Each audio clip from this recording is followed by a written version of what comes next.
Hey guys, it's Freeborn here from freeborntrainingsystems.com, and as you can tell by the title of this video, I want to talk to you guys about stuffing your face. First, preparing to do that, and then second of all, how to actually execute on it.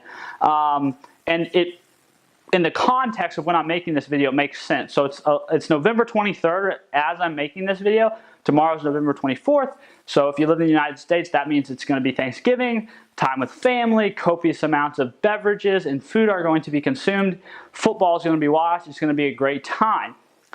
However, I know being a fitness professional, living in that world, I know that people have some angst about how people should be approaching the holiday, how they should be eating on this holiday. And so I thought maybe I would share with you guys my opinion on stuffing your face, on preparing to stuff your face, what I think about it, how I think you should approach feasting, so to speak, because what I'm about ready to say could really apply to any major holiday, and there's probably 4 that most people would name off that this opinion and advice probably helps with. So just keep that in mind as I go through this. So let me start with the fact that I think if you're concerned about overeating or eating a certain kind of food or certain foods on this holiday as you spend time with family and friends and relax and watch football, I think your perspective's messed up. First of all, your focus for that day should be on your family. It should be on the time you're spending with people that you don't normally see. It should be on that fellowship you're going to have with others. That's what it should be on, because that's the stuff that really matters. Those relationships, that time, like that's what life is about.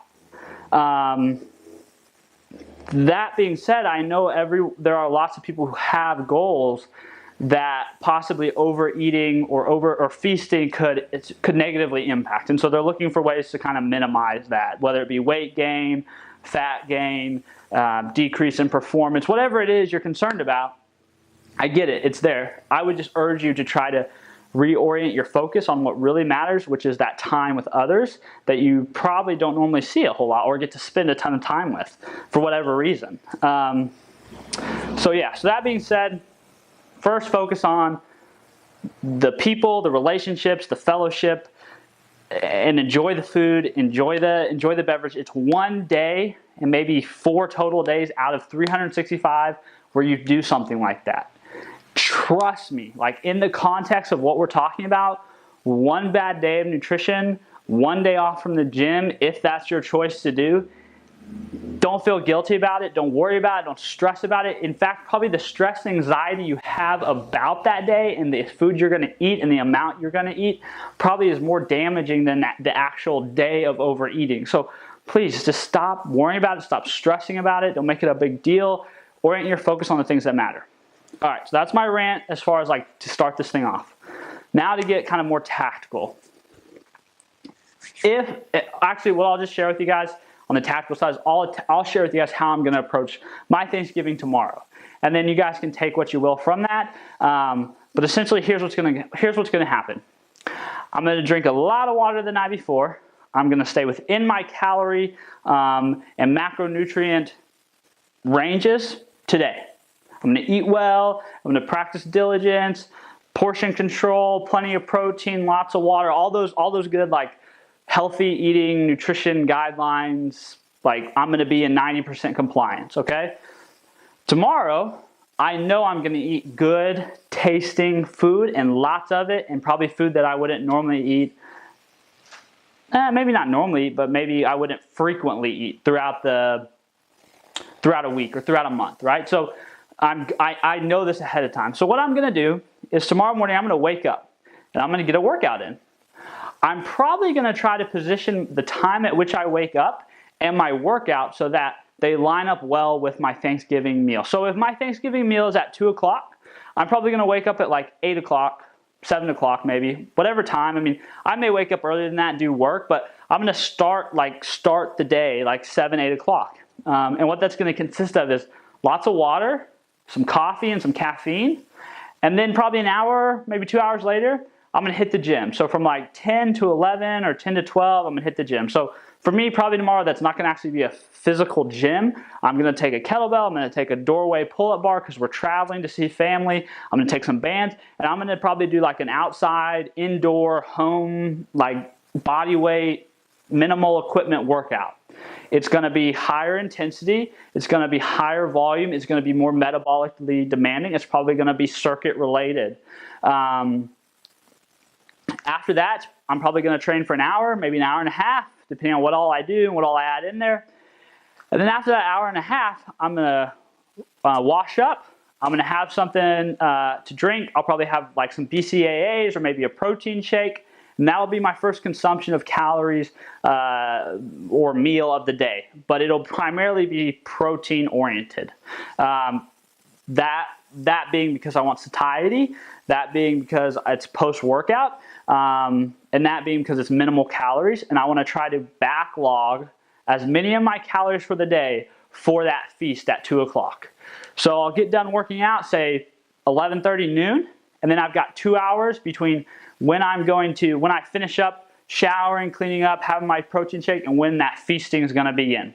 And so I should have, for each individual it's going to change, but I should have almost my total daily caloric expenditure for that day left over to consume the foods at my feast. All right, so the strategy being there that instead of eating my normal meals, my normal amounts of food throughout the day, and then eating tons more at this one meal, and then going way over my calorie intake for the entire day, I'm just going to backlog all my calorie intake for that meal. And that way, even if I eat 3,000 calories in that one sitting, or 2,500 calories, or it's going to depend what that range is for the individual, their muscle, all that crap. It's just going to vary. It depends, right? It always depends. But I should have close to 3,000 calories left to consume at that one sitting. 3,000 calories is quite a bit of food, even when we're eating rich, like tasty, buttered up, fattening, so to speak, delicious, carboholic foods. That's quite a bit of food. I'm probably going to be stuffed by the time I get to 3,000 calories.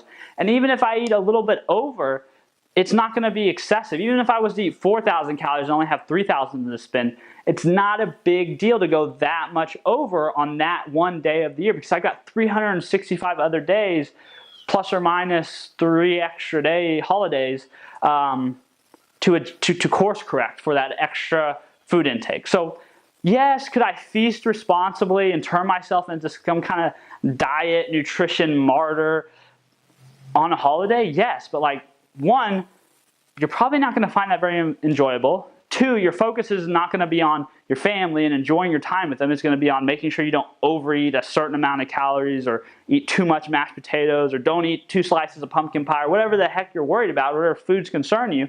And it's not going to be very fulfilling. Instead, if you take a strategical approach and be able to enter that meal concern-free and worry-free, and just enjoy that time and talk while you eat, and eat the food you want and enjoy all the food that's there, and then just move on with your life after Thanksgiving's over. So this is an 8-minute and 30-second rant on stuffing your face and preparing to stuff your face, and I hope it was helpful. I told you how I'm going to approach it. So real quick, just to make sure that we've got some valuable content for you to take away and actionable knowledge that you can use tomorrow, let me summarize it all up here at the end of the video. 1, I just wouldn't be very concerned with it. Feast, eat, enjoy yourself. It's a holiday. Be with your family. Focus on the things that matter. Second of all, work out in the morning or before your feasting meal. Adds a little bit of extra calories that you consume that day, makes you feel good, probably improves your digestion. It's just a safe bet. Let's see. 3,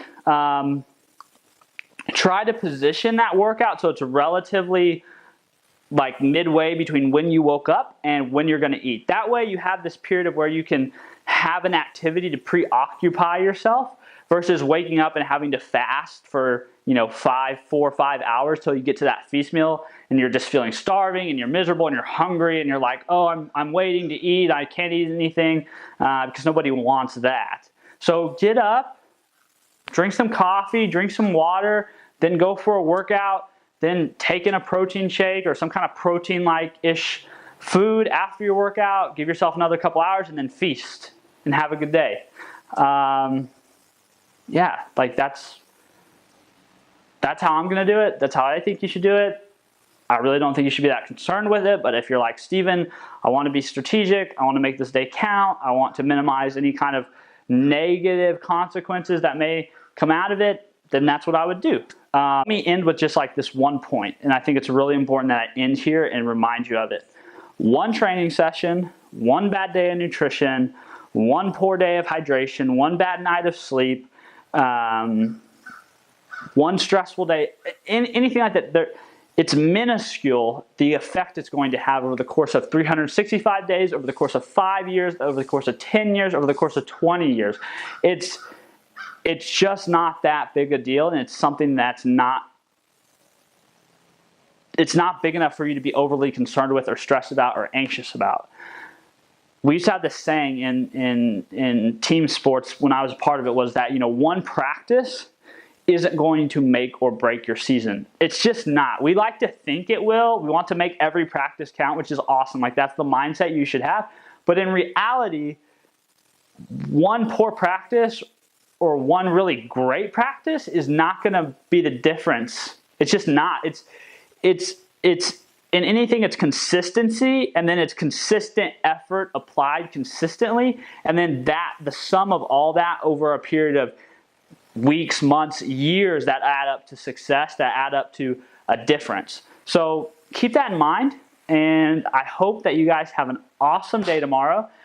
Enjoy your Thanksgiving. If you're not watching this the day before Thanksgiving or the day of Thanksgiving, take this advice, apply it to any other holiday feasting that you may encounter in the upcoming days, weeks, months, years, whatever, whenever you're watching it.